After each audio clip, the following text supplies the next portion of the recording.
Welcome to The Classical Mind, a podcast about great books in the Western canon. We're your hosts. I'm Father Wesley Walker. And I'm Dr. Junius Johnson. Well, Junius, it is our first time recording in 2024. How was your Christmas break, your New Year's, and the beginning of this year? Yeah, we had a wonderful Christmas tide. We keep to this old ways of celebrating 12 days. And so it's 12 days of feasting at our house, which is always one of my favorite times of year. And we got to be home in our own space this year, which was also extra special. So the kids are at an age where it's really, everything's really sweet and they're really into all the stuff going on. So it was really refreshing time. That's excellent. That's excellent. It was kind of similar for us too. The boys are, our oldest is 5, our youngest is 3. So it was the first year where they both were kind of really involved in everything that was going on, and they knew kind of more what to expect. And it was a ton of fun. Yeah, and yeah, 12 days is the way to go. It's a feat. It's a season, not a day. That's right. Love it. Well, what are you working on reading outside of the Classical Mind?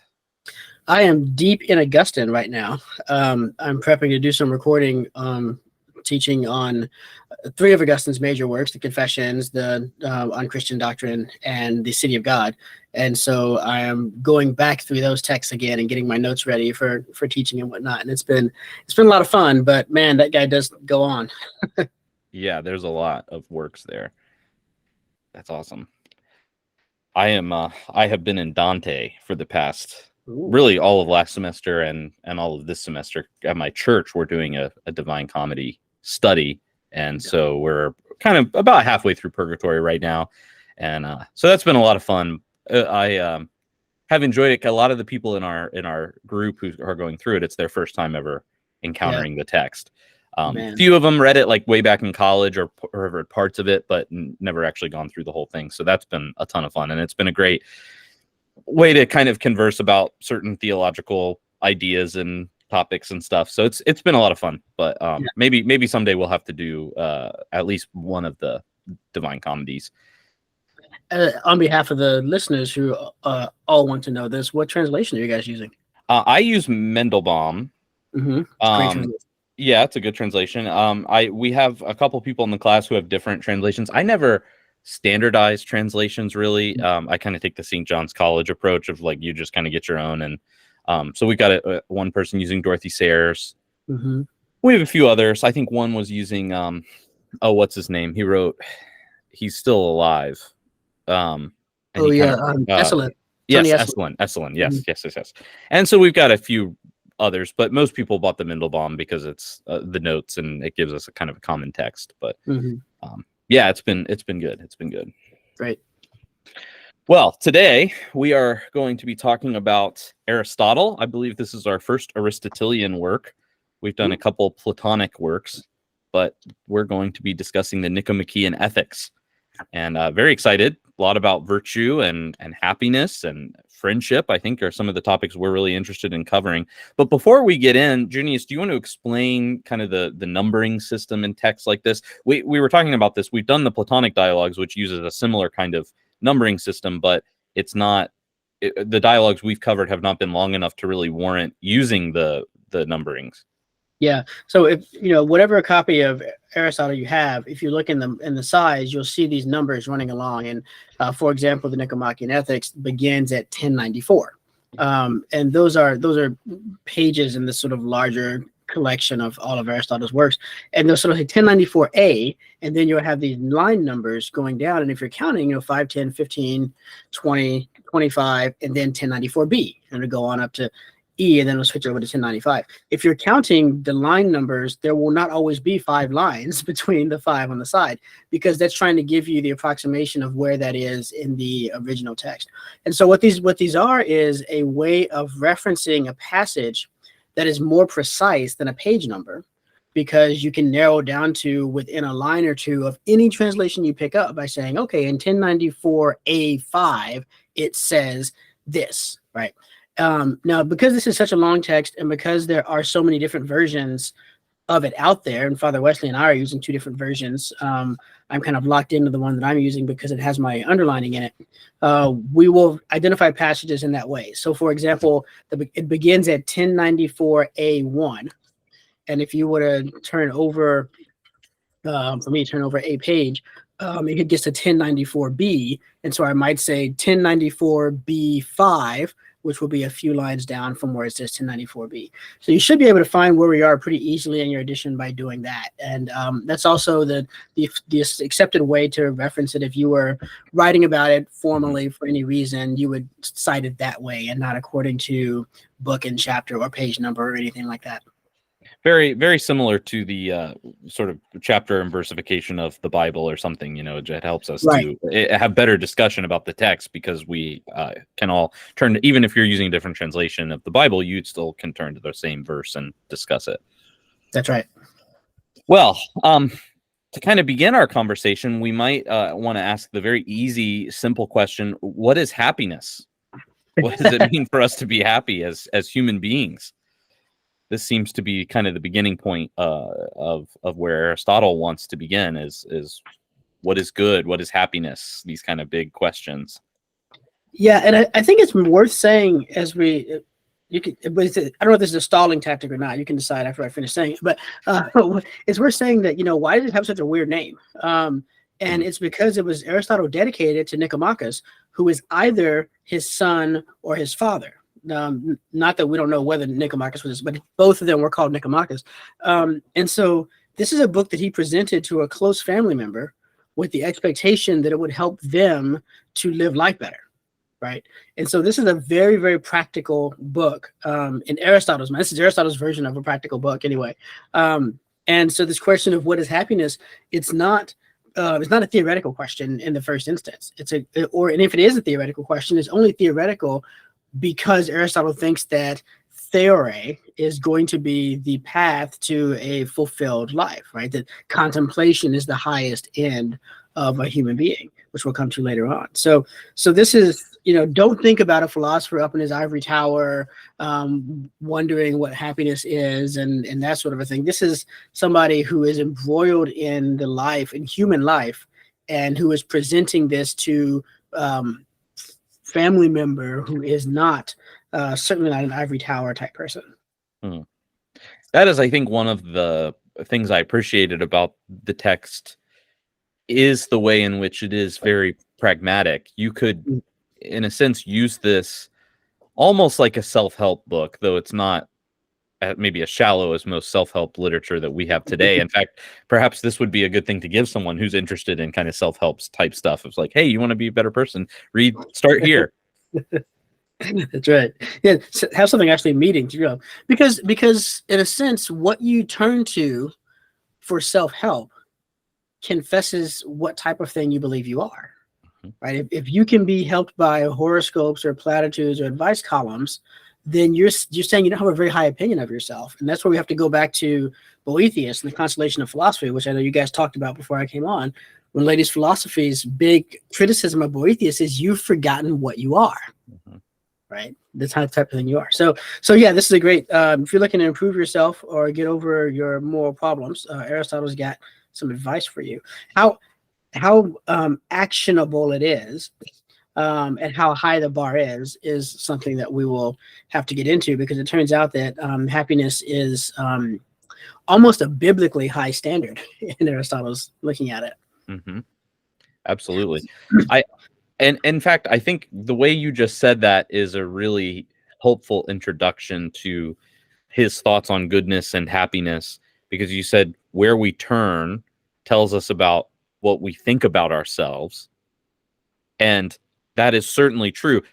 To discuss what is happiness and what is good in terms of human interaction and in human development, we have to ask the question, and this is the question he asks in 1097b around 2025, is what is the function of a human being? How we think about what we were made to be and to do will inform what is the answer to happiness. Yeah. Which is why in Boethius, he has to be disabused of certain notions about happiness, right? It's not in your money, it's not in your power, it's not in even necessarily life itself. It's got to be something else. Yeah, that's right. And so we come to here at 1098, around 6 or so. The proper function of man then consists in an activity of the soul in conformity with a rational principle, or at least not without it. And he goes on to talk about this for a bit, and then so down just around 12, he says, in other words, the function of the harpist is to play the harp. The function of the harpist who has high standards is to play it well. Right? You don't want a bad harp player. And so that he winds it up down in 16, the good of man is an activity of the soul in conformity with excellence or virtue. And if there are several virtues, in conformity with the best and most complete virtue. So that's not what happiness is, but that's the good of man. And that is that by reaching that, that would be how you become happy. Right. Yeah. No big deal. Just, you've just got to act in an intellectual fashion in accordance with excellence or virtue. Easy. So easy. I'm reminded of a time when right after I graduated college, I wanted to get into hockey, like playing hockey. And so I went and bought pads and everything, and I went and started playing pickup hockey, but I was really bad. Ice skating was not something I did a lot of growing up. So I played a pickup game at the school where I went for college, and there were some club players playing, and including some who were on the women's club team. And I was on a team with one of these women, and she got so annoyed at playing with me, she just decided to leave in the middle of the game. In other words, we were all there playing hockey, but she was an excellent player who wanted to play excellently, and I'm just a guy who's not playing excellently at all. And so she just decided to leave. It wasn't worth her time. Can't blame her. That's funny. Yeah, I mean, it's a really good point Aristotle's making here. It always feels weird to say that. It's like, yeah, it's Aristotle. That you could do the proper function of man, right? You can perform activities of the soul in conformity with a rational principle, or at the very least, this is interesting, at least not without it. It doesn't have to be conformed to the rational principle to be a human activity, but if there's no rational principle at all, if it's pure instinct, that's not a human activity, that's an animal activity. And humans can do animal activities, right? We can fail to act as humans, and we're going to see later on, we can also act as something greater than humans. We can act divinely. So, any human can attain to this proper function, but you might not do it well. You might wind up being a bad harpist, or Father Wesley playing hockey all those years ago. I'm not going to assume that he's still bad at hockey. He may be. No, I'm probably worse now. I'm older now, so that's right. Not as quick. But no, you're right, and this is why in the Divine Comedy, interestingly, the way that Dante arranges hell, the vices or sins that have more in common with the animal instincts are higher up in hell. In other words, they're not as severely punished as the ones that do require a perversion of the intellect. So lust and gluttony, those are kind of up higher, but you get down and you get into fraud or being a traitor or something like that, and that really is considered some of the worst sins for Dante. And I think there's definitely something in common with Aristotle here, that this is what sets us apart. My dog and I both eat, but my dog doesn't sit around thinking, how can I be an ethical consumer of dog food, or something like that? Or what kind of food do I need to eat if I want to achieve peak physical fitness? That just won't occur because they're not rational, at least as far as we can tell. Yeah, that's right. Like Wittgenstein says, if a lion could speak, we couldn't understand it. So yeah, that's it. I mean, it won't do to underestimate how obvious it was for all pre-modern peoples, so with ancients and medievals alike, that the rational is the highest part of existence. It's the highest part of creation, which means that angels and humans and demons are set higher above things that don't have rationality. But because God or the gods are themselves rational, it's the highest part of existence, as it were, right? You could maybe make an argument in Plato that if the forms may not be endowed with consciousness, but I would respond that in Plato they're eminently rational, though. I mean, they're the very source of rationality and whatnot. This is very interesting. When I was in graduate school, I was asked to TA a course with Professor John Hare, who is a great philosopher of religion, and he had come up with this course that was called The Theology of Plato and Aristotle. And it was, of course, packed out because of who it was, but also because these guys are foundational, and they're foundational theologically. So I was very curious, coming into this thing as a TA, having read these texts. I was like, so how's he going to distinguish the theology from the philosophy of these guys? And the very first lecture of the class, his argument was essentially that all Greek philosophy is theology. And the principle he pointed to ground this is that when you look at the first principles of the Greek philosophers, they are intellectual, they're intelligent, they are conscious, right? And so those things, whatever they are, from the pre-Socratics all the way through Aristotle, are gods. And even if they're not the Greek gods per se, the discourse about them would be a theological discourse, right?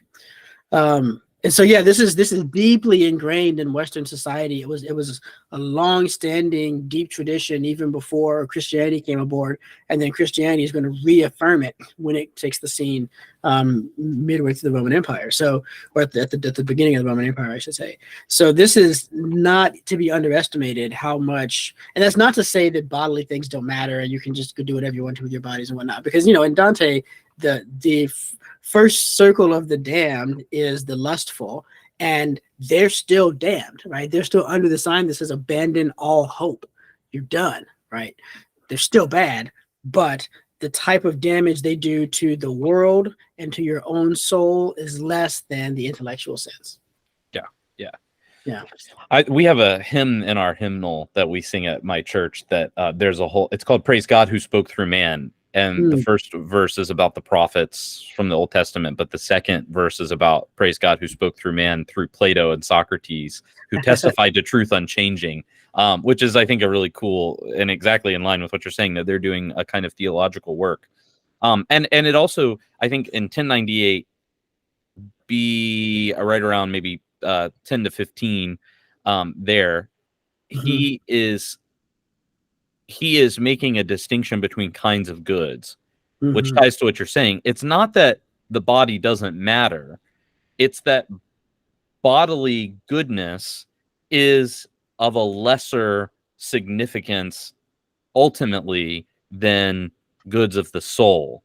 The goods of the soul are the most fully good. They're the highest goods. Whereas the goods of the body can sometimes, the way this gets incorporated, I think, in the Christian tradition is that we teach ourselves how to fast. Fasting, we teach ourselves how to feast too, and you kind of have to do both.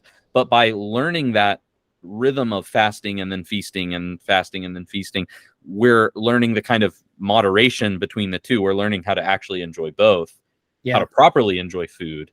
But in other words, the body is serving a bigger purpose, which is the good of the soul.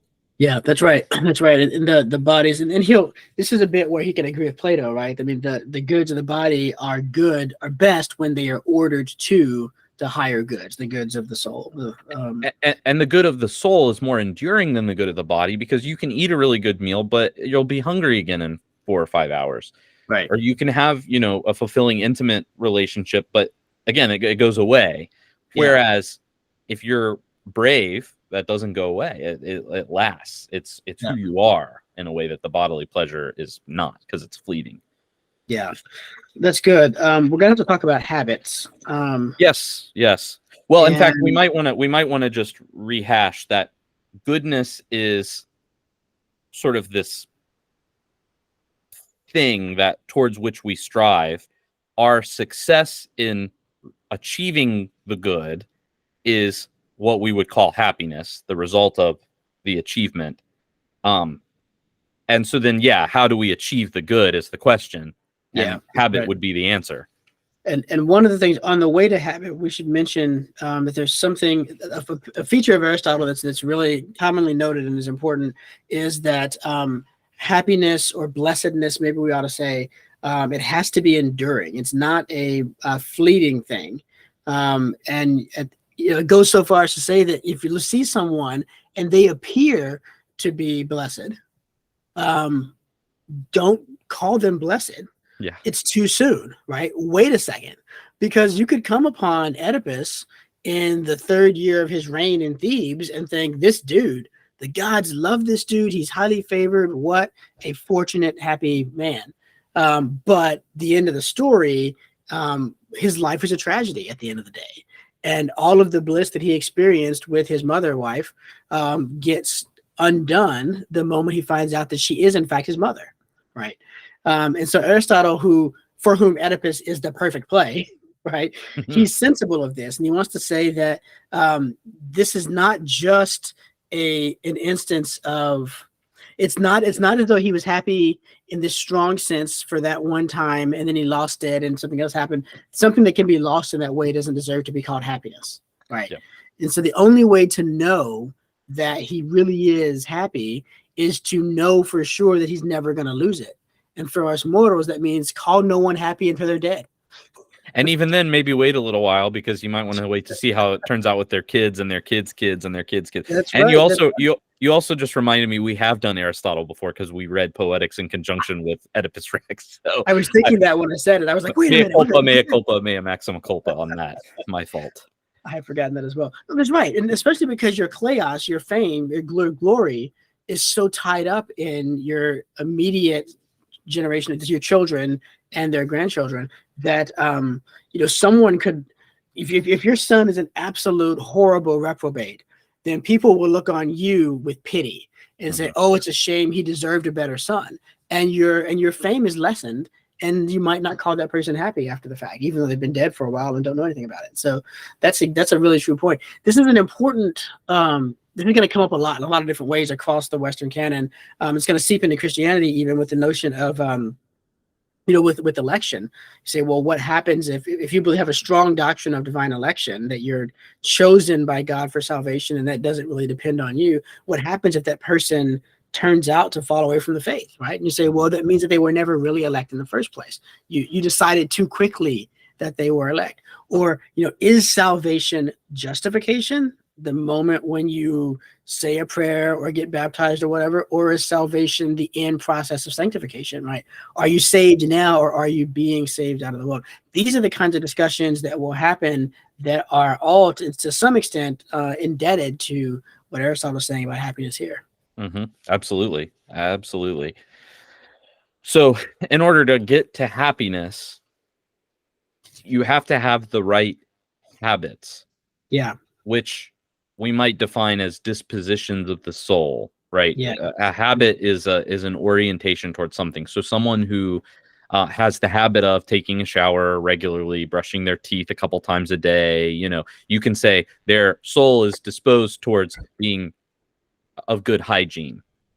Yeah. Whereas somebody who doesn't do those things, maybe they have a lower view of hygiene, right? Maybe they're teenager.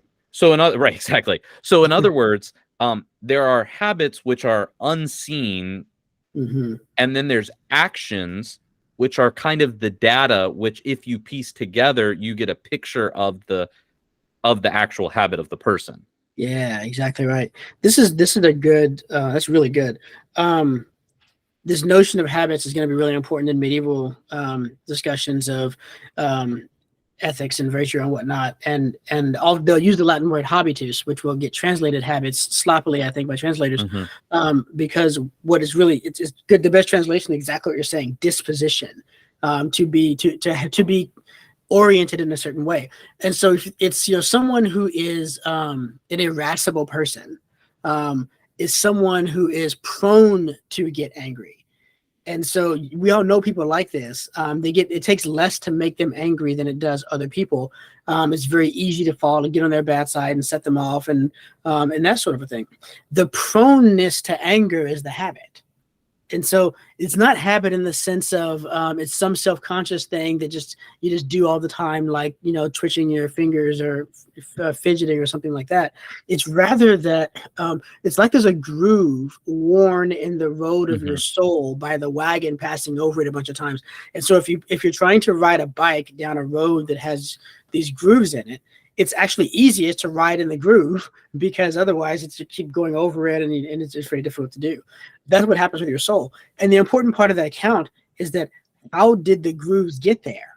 They got there because the wagon kept going over the same spot over and over again, right? So the habits that are the virtues, or the habits that are their opposites, the vices, are formed by consistently doing the actions of virtue or the actions of vice.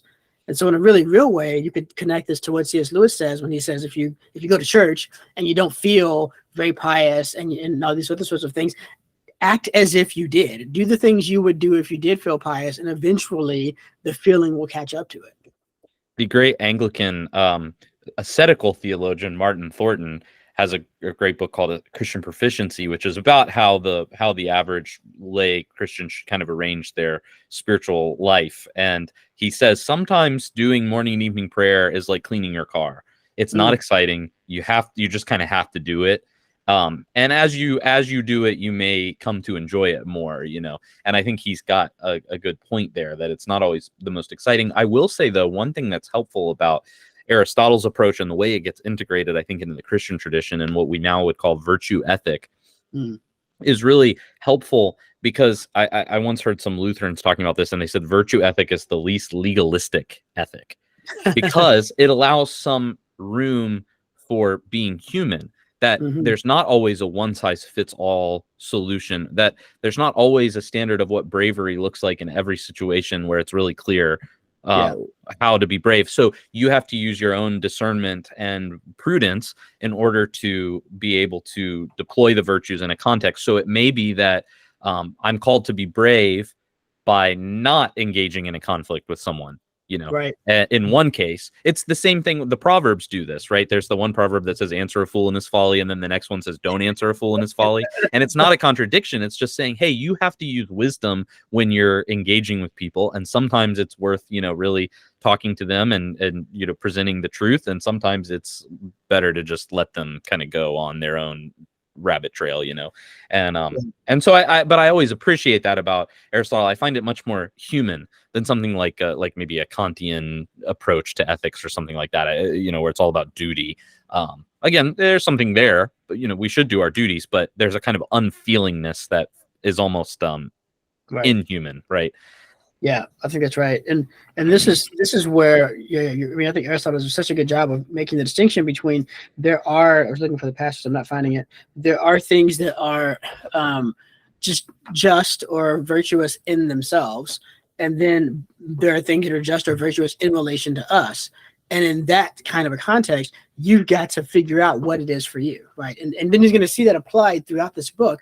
That's where you have this. There's one of the best parts of this book is one we won't really talk about because you just need to go experience it. It's these sort of triads of states that you can be in relative to the various virtues, where he shows you this is to have too much, to have too little, and then here's the mean. And he kind of goes through all these things and shows that. And what that requires is this kind of practical judgment that recognizes how to manage when to apply that rule and when to not apply that rule, right? Moderation in all things, including moderation. Yeah. I had an experience recently where I was doing this.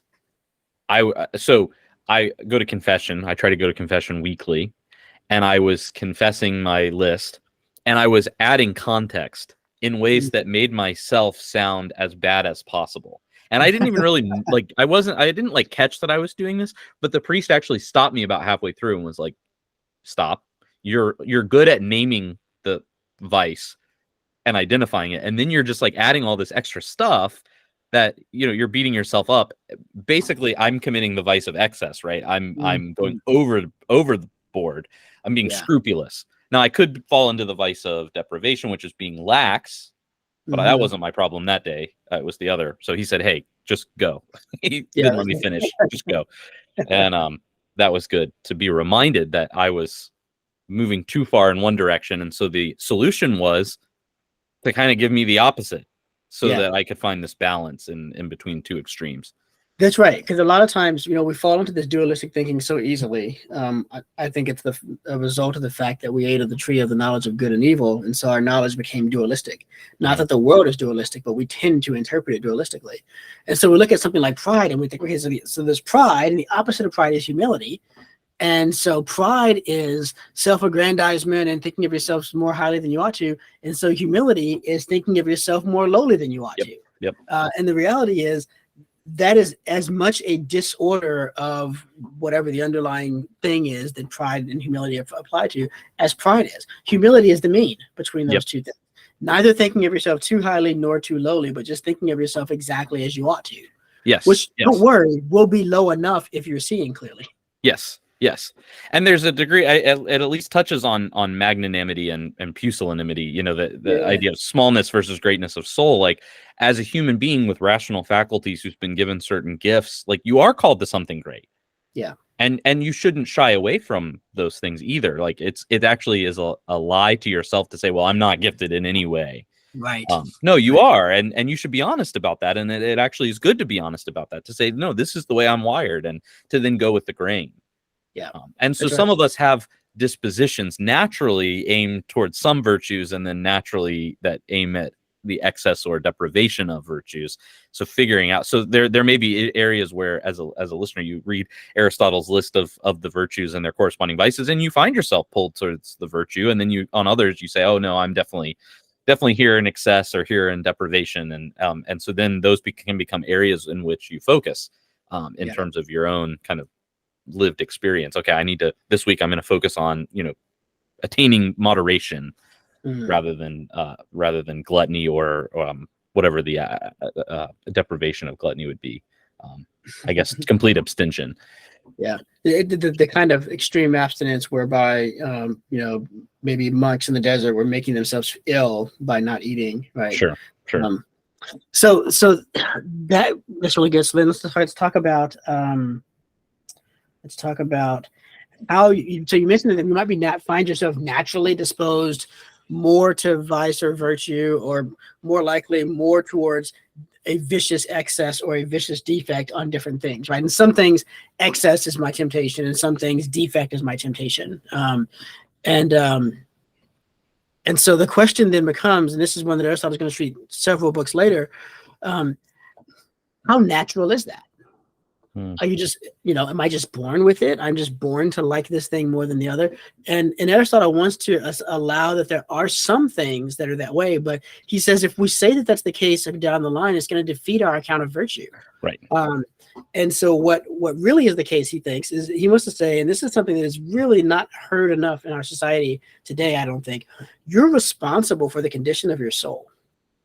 Right. And so much these days, and I think this is the gift, good or bad, of psychoanalysis. We're so interested in finding the reasons why we do the things that we do. And we do this sort of archaeology of our past to figure out the source of our defensiveness and the things that make us react and get triggered and these sorts of things. And we very easily go from an account of why it's that way to the belief that it's not our fault that it's that way. And that it's, you know, maybe we want to change it, but there's no question of guilt here. And there's space for that, because, you know, and for the victims of abuse who need to recognize that nothing that they did makes them the reason why this happened, makes them deserve that this happened. None of that is true. But we're not talking primarily about abuse here. We're talking about the moral condition of our soul, the thing that makes me get angry too quickly when my kid is being recalcitrant, or the thing that makes me get, you know, judge too quickly other people when they do certain types of things, like cut me off on the vote or something like that. It's in those moments when that happens, it can feel like you don't have agency because you're reacting according to a habit, according to a disposition. Right. And so you don't choose to get angry. You're just angry. But what Aristotle wants to say that I think is really good and really important is that, but the reason you're disposed to do that is because you acted in certain ways for a long while before that. Right. You wore those grooves in your soul.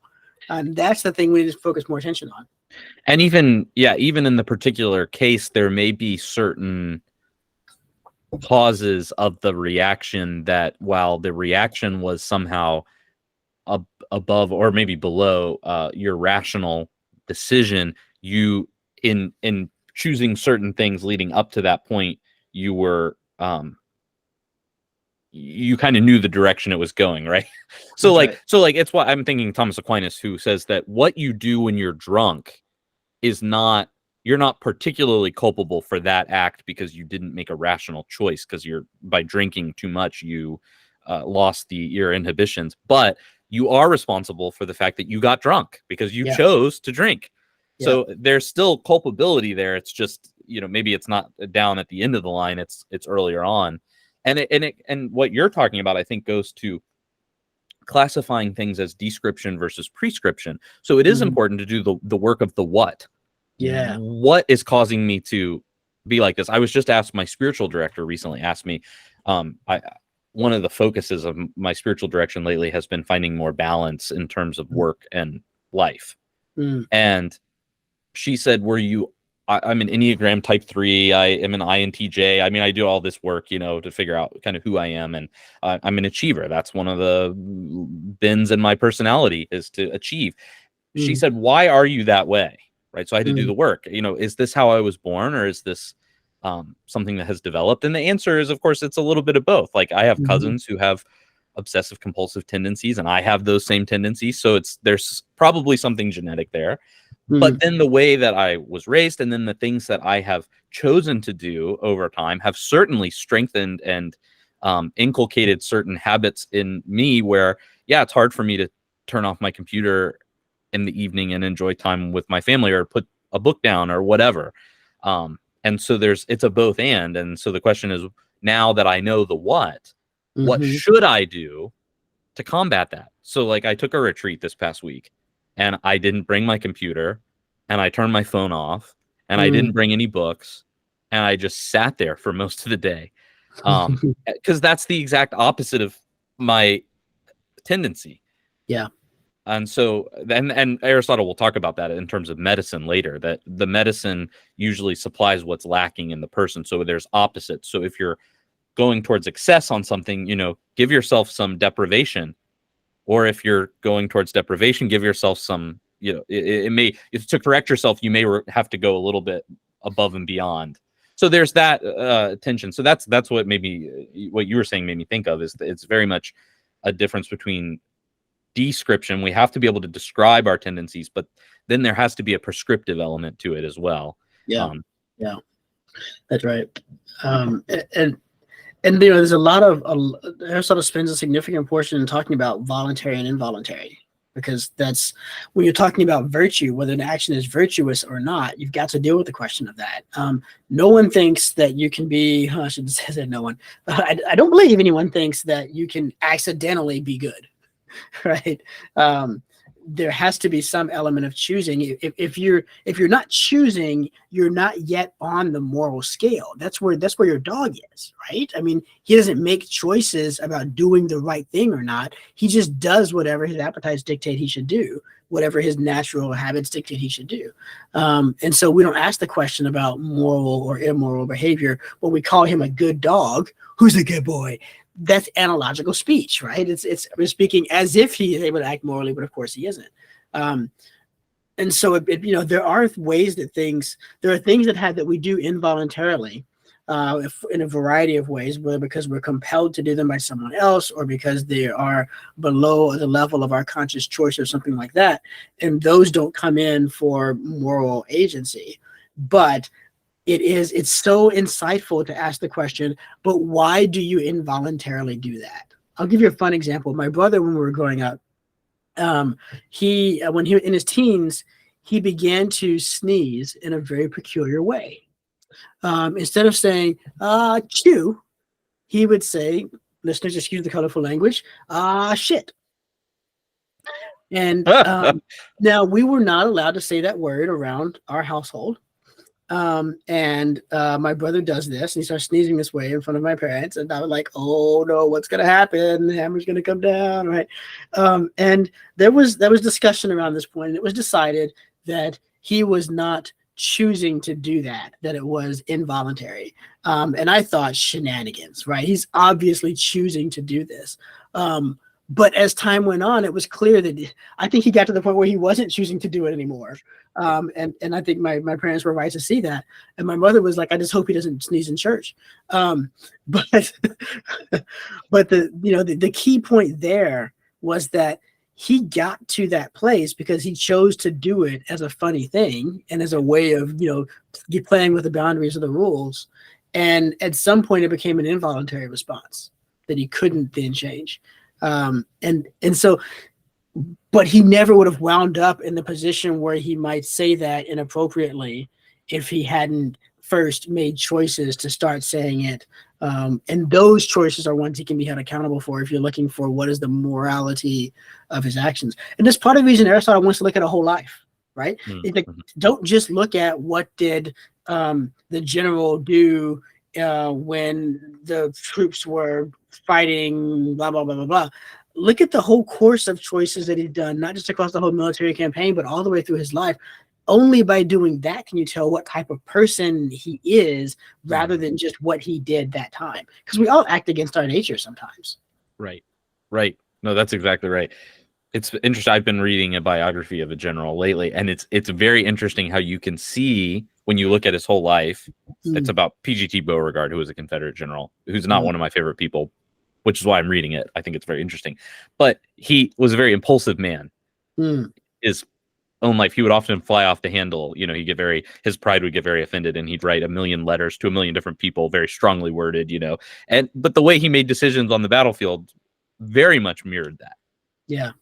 So he was habituated into this kind of flying off, something happens and he's 1 million miles down the road, even though he hasn't really done the work kind of to plan diligently. Yeah. And so, yeah, it's again, it's data. The action is data. Yeah. And that's why you can't look at just one thing that a person does. You do have to consider a number of factors, because there may be things in the context where they, even perhaps mistakenly, but they're trying to act towards a certain end. So based on the information they have, they do something, and looking back, we might say, well, that was a mistake. Yeah. But go ahead. Well, and even to the other way, if you have a wicked person, a wicked person might do an act that seems not only just, but even selfless in the moment, because they've got their eyes on a greater advantage they're going to get from it down the line. And you wouldn't consider that to be a just act, even though it corresponds with what you would expect a just man to do in that same situation. The unjust judge who hears the widow's case in the Gospels, just so that she'll leave him alone. Right. That's exactly right. He does the right thing, but it's only for convenience. And what's really powerful about this, even today, is that if you start examining your own life morally in this way, it will take you apart, right? Because so much of but I did the right thing in our lives is, yeah, but you did it for the wrong reason. Or you did it, even if you did it for the right reason, maybe you also did it I think that's where we live, is that even when we do things for the right reasons, we also do them for the wrong reasons, right? We give the person on the street corner food or water or money because we genuinely want to help them, and we want to show them compassion of common humanity, and that they have dignity and this sort of a thing. But we also do it because someone's in the car we want to impress, and we're less likely to do it if that person's not in the car with us, all of those types of things that go on. And so Aristotle is going to say, yeah, it is complicated evaluating whether an action is moral, whether a person is good or just or not. And it should be, right? I mean, morality shouldn't be simple and easy and straightforward, because the world we live is a complex place, and we can't approach it the same way all the time. We can't approach everything as if they're nails.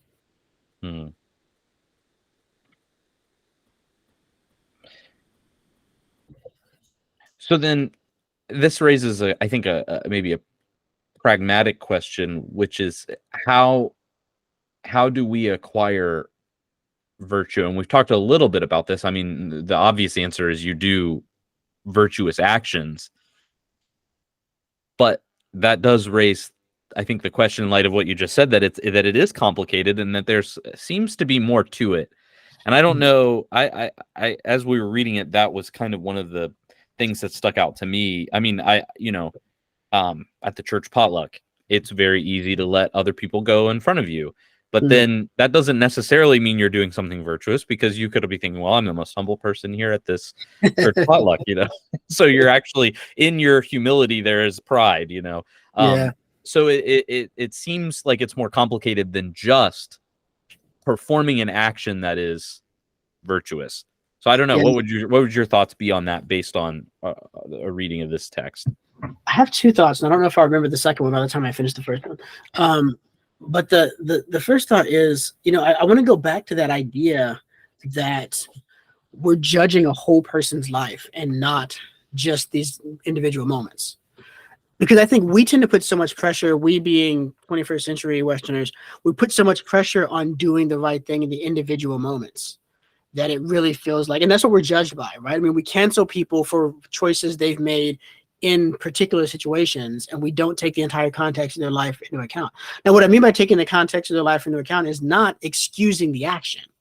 We're talking about actions that are clearly inexcusable. But at the end of the day, you know, at the end of a life, actually, not the end of the day, but at the end of a life, how are we going to judge that person? Is every person going to be judged only by the worst things they ever did? Because that's how we act when we cancel people, right? We say that this becomes the defining thing about you, and nothing else you ever do can ever matter more than that you did this thing, right? What Aristotle is offering us is a different vision. He's saying, actually, you're going to mess up and you're going to do something really terrible and really horrible. But what you need to do is you need to respond to that by pouring goodness at it, right?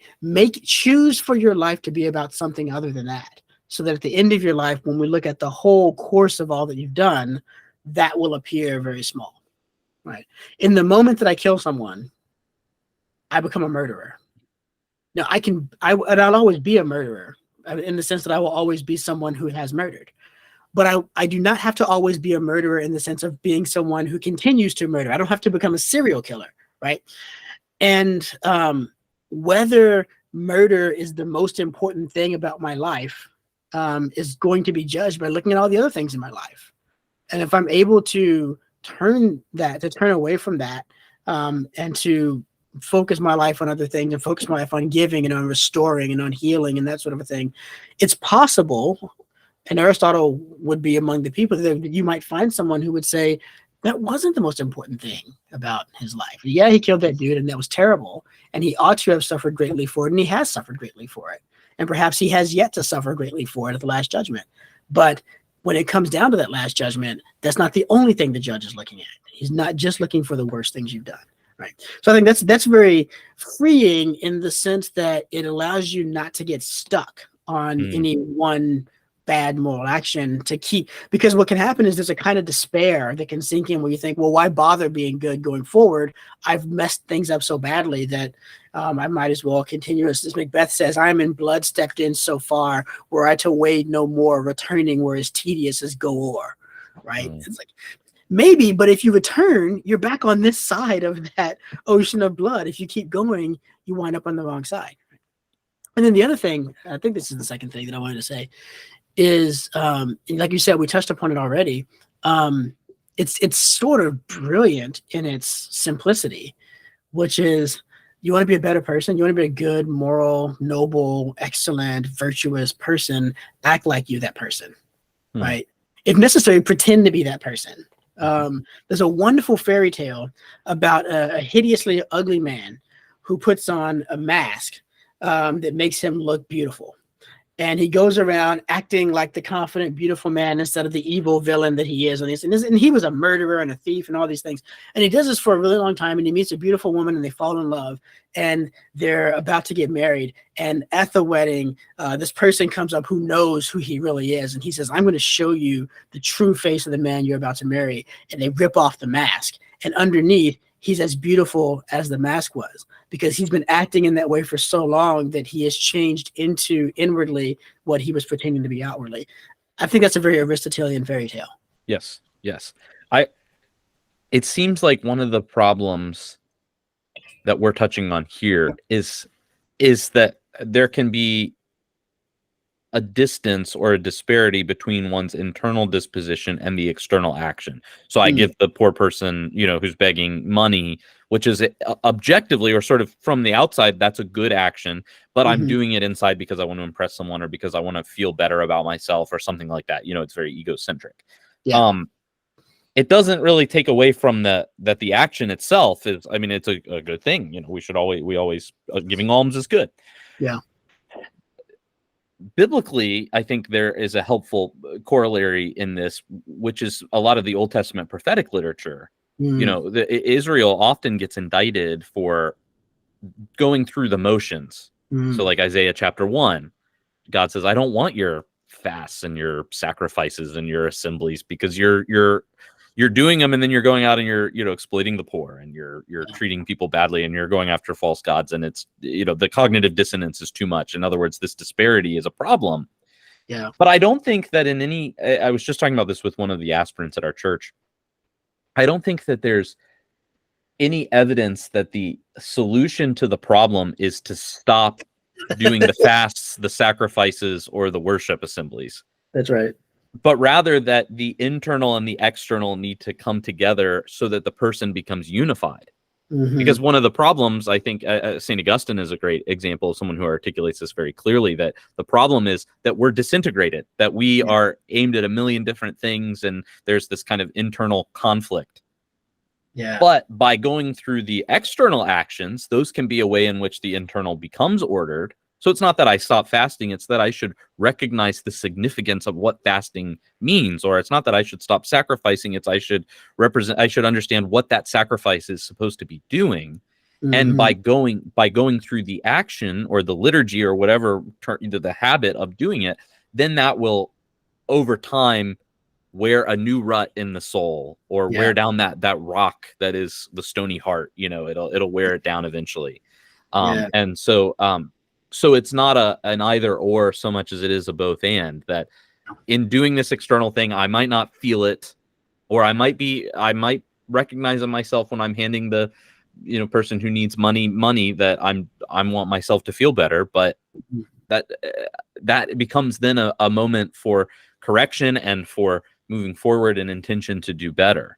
Yeah, that's right. And in other words, just to restate what you're saying, if you find that there's a disconnect between the goodness of the outward action and the foulness of your heart or intention, match the foul to the good, right? Right, exactly. Bring your heart along to the good thing. And if for some reason you got into the opposite situation, which is harder to imagine, where your heart was good on the inside, but your outward actions are bad, well, then you'd match the outer actions. But whatever's the good thing, that's the one you want to affirm, right? And so the happiness is found, the intellectual activity that's required for a man to be virtuous and therefore arrive at happiness is to take a good, and really the highest good of which he is capable, as his end, and let all of his actions be directed by that, right? And if you do that, then internal and external are going to converge on that good end that you're aiming at. And we find out late in the book, that what that activity is, that end that can drive us to the right place, is contemplation. Yeah. Just something that is actually not human. It's more than human. It's divine, but humans have a share in the divine because they can contemplate, and therefore it is the most important thing for humans to do, is to contemplate. Like, that's the big punchline of the Nicomachean Ethics, is contemplation is how you're going to become a happy person.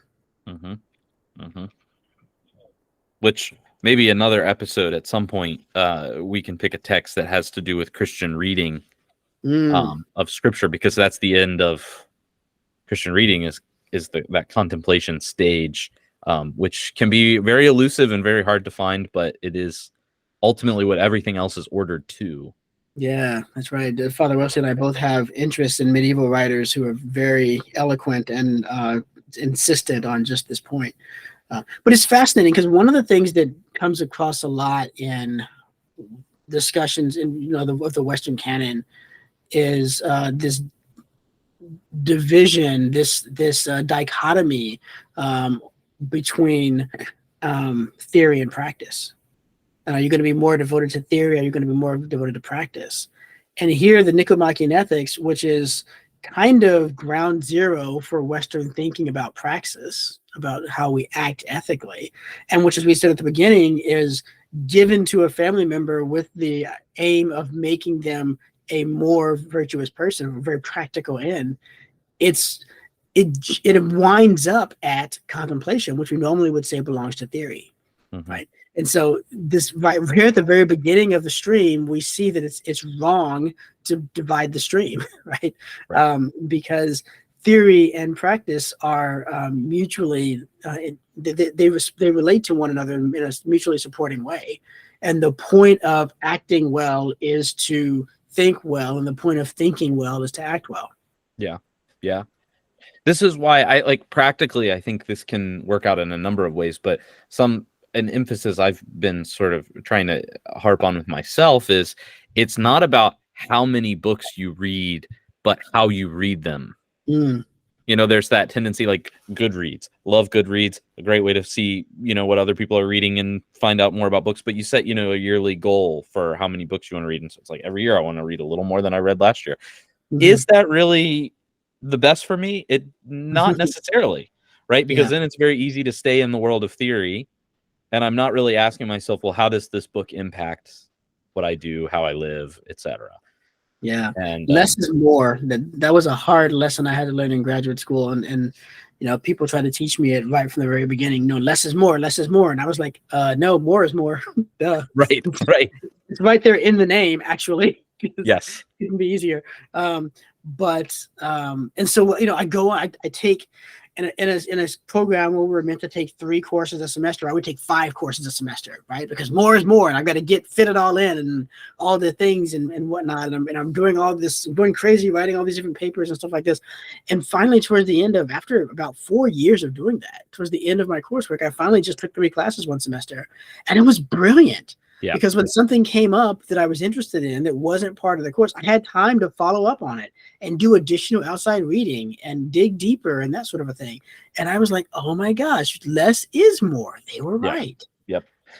That's kind of one of the, I think, theses behind this show and the way that we do it in this format, where the goal is not to pump out as many episodes as possible, but to actually sit with the text for a time and then have hopefully a fruitful conversation between me and you, but also with our larger kind of classical mind community of, let's all sit with this for a while and kind of have an ongoing conversation rather than, okay, we're done with Nicomachean Ethics, we better do the next episode in a week. Right. That's just not our speed. And I appreciate that, because we do get, I think, it's a better habit in terms of engaging these texts. And one of the things this is a great time to say this, because this is one of the shticks that I'm on lately that I really need more people talking about this. There's an epidemic of reading. Our understanding of what reading is like is diseased, and the carrier for the disease is reading lists, and the disease presents the symptoms are that you are concerned about the number of books you read, and you're concerned to have read the important books, right? And that's the real thing. It's the have read disease. Now I have read the Nicomachean Ethics. Next, I'm going to read Julius Caesar so that I will have read Julius Caesar. And the idea would be that, it's this list and you check it off and you're done with it and you put it away. Right. And you never have to, there's no reason to ever pick up a book again in that kind of a way of approaching things. And in fact, there's great motivation not to, because the list never stops. It keeps growing and growing and growing. The more you read, the more you want to read, which is good. That entire thing is wrong and is diseased. Books are not meant to have been read. Books are meant to be read. Right. I mean, how many times through the Divine Comedy is this for you now? It's not your first. The second, is this third? What is it? I think third, sort of. I mean, I've been in different parts of it at different times, but yeah, probably third. Yeah. And what's your favorite book? I mean, that's a terrible question. What's one of your favorite books? Doesn't matter in any context. In the Divine Comedy, or you mean just in general? One of my favorite books. Life. It could be a children's book, whatever you want. Fathers and Sons by Ivan Turgenev. One of my favorite. How many times have you read that? I think 3. Right. See, and then like you start going back to stuff that you've loved since you were a kid, like the Chronicles of Narnia. Right. Or Harry Right. Potter. Like how many times have you read the Chronicles of Narnia? Like Lion, the Witch, and the Wardrobe, single digits, double digits? Probably single digits, but definitely more than 3. Yeah. Lord of the Rings, definitely more than 3. Right. But listening to the Silmarillion right now on audiobook. Yeah, it's Mhm. one of those series you always go back to. And that's the thing, right? We go back to the things that we love, right? It's not like you go on a date with the woman who will be your wife, and then like it goes great and it's awesome, and you're like, you're gonna go out with her again? No, not really. Why not? Well, I've gone out with her. Like it's done. We finished it, right? No, you keep going back. But the books and the stories, whether it be books, movies, whatever, songs that we love, we put them on repeat. We go back to them again and again. We come back to them at different times in our lives, right? It's been too long since I've read this. I have to get back to it. Also with the books that form us, we go back to those things again and again. That's what reading is supposed to be like. Reading a book for the first time is beginning a friendship with someone. Mm-hmm. And that friendship is no sane person would see a friend once and then say, I've had enough, that's all I need to do, right? That person is not a friend if you don't want to see them again. We have to keep coming back again and again to these things. And that's what, Father Wesley and I love about talking about these books with one another is, first of all, in the other person, we find someone who delights to talk about books like we do. And so, whether you guys like the episodes or not, we're having a blast. That's right. We win no matter what. But the other thing is because, at the end of one of these discussions, what's my ideal hope for what a listener would do at the end of this episode? My ideal outcome would be they would go back to the book that we just talked about and start reading it again. Yeah. Right. Because when I really get talking about a book with somebody, I can't wait till the next time I can read it. Mm-hmm. Mm-hmm. I mentioned friendship in that little tirade, which yes. And Aristotle has some things to say about friendship, and I'm deeply interested in what he has to say about friendship because I find some of it a bit scandalizing and also tantalizing at the same time. Okay. What do you find so fascinating about his take on friendship? So over here in book 8, he talks about friendship, and it's a very nuanced account of friendship, right? He understands that there's different reasons you might be friends with someone, and he divides all the different kind of friendships into, whether you want to get, pleasure out of the person or whether they're useful to you or whatever else.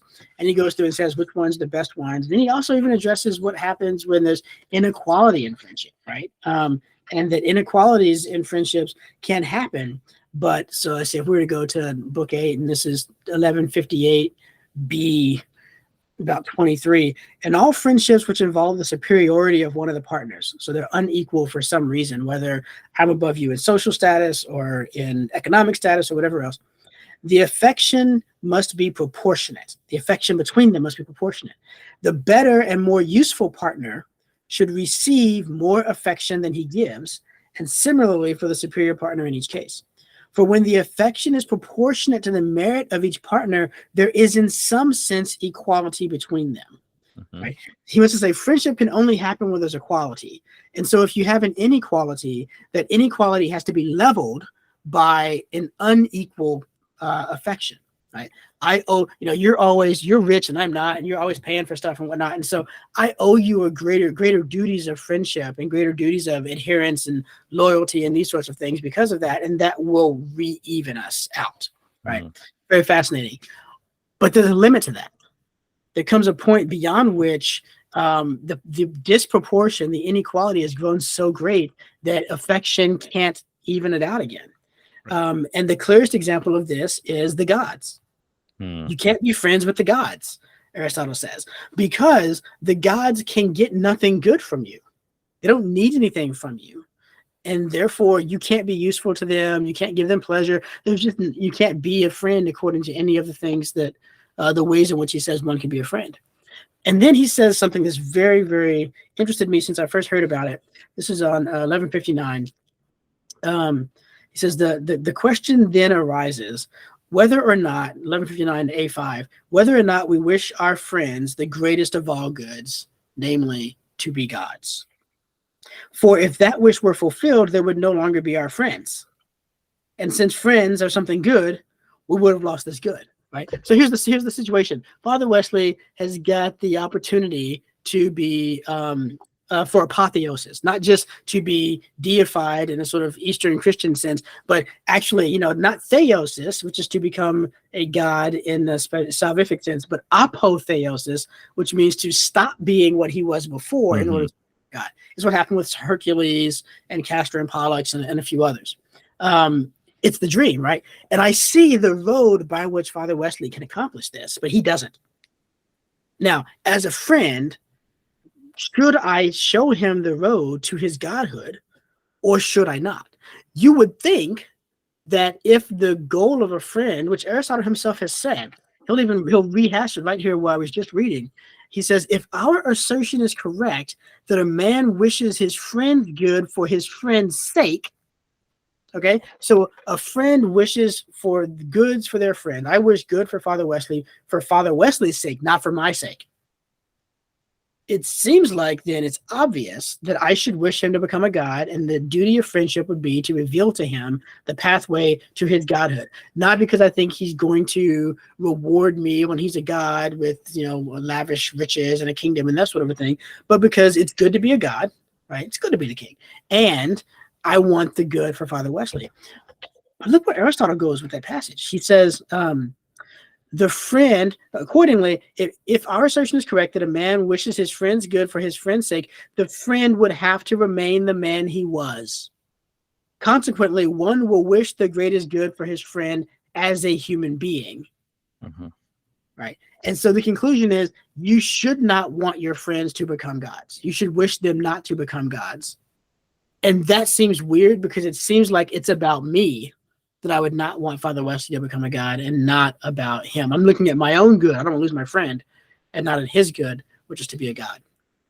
It does seem like, because I agree, at first blush, it's like, what the heck? Why, Junius, why are you standing in my way of becoming this great being? But I do think that there's something there, especially maybe, again, on a more pragmatic level, where if I am supposed to hope that you become something you're not, that has a kind of perfectionistic tendency in it that would actually prevent me, I think, from being your friend as you are. In other words, I'm now setting the bar so high. Yeah, why aren't you a god, Junius? I only really want to be friends with gods, and you're just a guy. So yeah. So I think but that could preclude, I think, any real friendship from happening. It's kind of the same tendency that we noted in Dostoevsky when we did Brothers K, where it's like, well, the more I love humanity in general, the less I like specific people.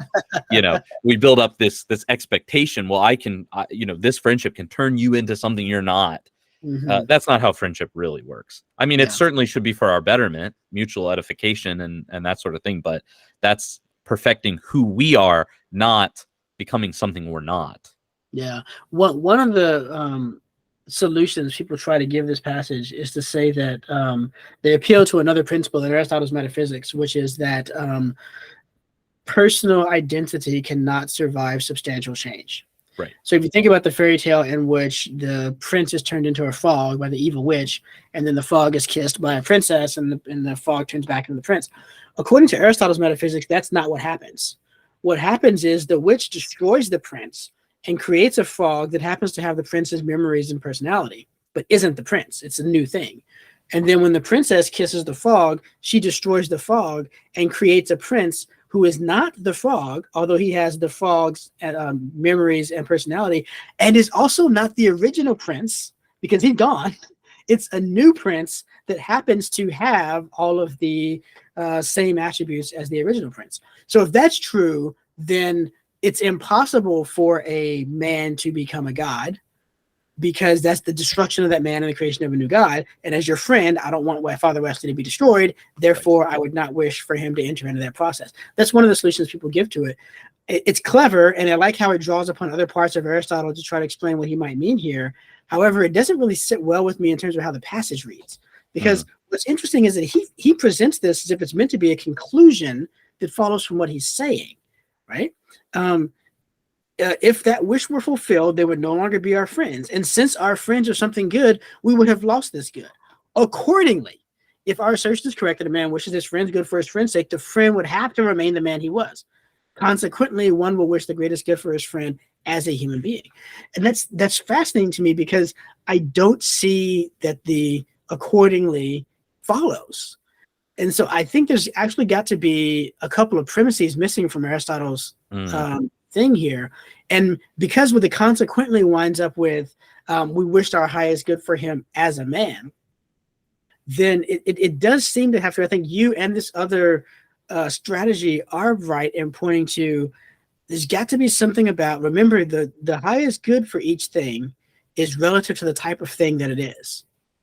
And so it's not primarily, I don't think, contrary to the position I was saying a second ago, it's not so much the fact that it's metaphysically impossible for a man to become a god, because Aristotle is writing to a culture that has lots of stories of this happening. It would be interesting he has to do more work to motivate that. No one's going to just accept, a few people, no one who's not his student already is going to just accept that. But rather it has to do with the fact that you're making a category error, right? The highest good for a dog is not to become a man. The highest good for a dog is to be a good boy, right? Likewise, the highest good for a man is not to become a god. The highest good for a man is to become a virtuous man. Right. And if the friend aims at the end for which you are naturally suited, not the highest end that is logically imaginable. So in that way, again, it still feels counterintuitive. I still don't know that. I think if I were presented with that choice, I would want you to become a god, and I would not stand in the way of your becoming a god, whatever that means. But so long as I, could see that it wouldn't be bad for you. If I thought it would be bad for you, then it wouldn't be the duty of friendship to do that. Given how the Greek gods act, it probably would be pretty bad for you. Right. Maybe there's that too. You don't want to be like them. I can see how Aristotle gets there, and I think it's a fascinating claim. Yeah. There's this, and it does ground a discussion that I think is worth having in friendship. And I do this a lot when I teach The Hobbit, is to say, it means that what it means to be a good friend may not at all look like what you would think it would on the surface, right? It may look like taking the Arkenstone from Thorin Oakenshield and giving it to his enemies. Even though that feels like a betrayal of the highest order, when in the act of giving it to his enemies, Bilbo calls it the heart of Thorin Oakenshield. Yeah. Typically, I try not to give my friends' hearts to their enemies. But this passage points out that there may be a time when the duty of friendship requires even that. That's right. Well, and it goes back to the point we were making earlier, that sometimes these virtues look different in different contexts, but it's still the virtue of friendship, even though in a vacuum, one might say, well, that's not really a good thing Bilbo did. But in the context, it demands it. Now, I'll be interested. I think we should revisit the conversation about friendship next month when we do Julius Caesar, because you actually kind of have this exact issue going on, right? There's this attempt at deifying Caesar into God, and so Brutus and Cassius, rather than preventing that from happening while allowing Caesar to remain what he is, unman him. Yeah, right. They murder him. So there's a substantial change in either direction, and in some ways, you might argue that in killing him, they actually allow for the deification of him. So there's the kind of interesting, kind of turns this on its head. That's certainly what the historical outcome of it was. His deification came about not really in spite of, but in many ways because of his murder. Yep. Exactly. So it will be interesting. We can perhaps revisit this. What are if they're really his friends, what are they to do in that situation? Yeah, that's good. I like that. So a little teaser for our next book.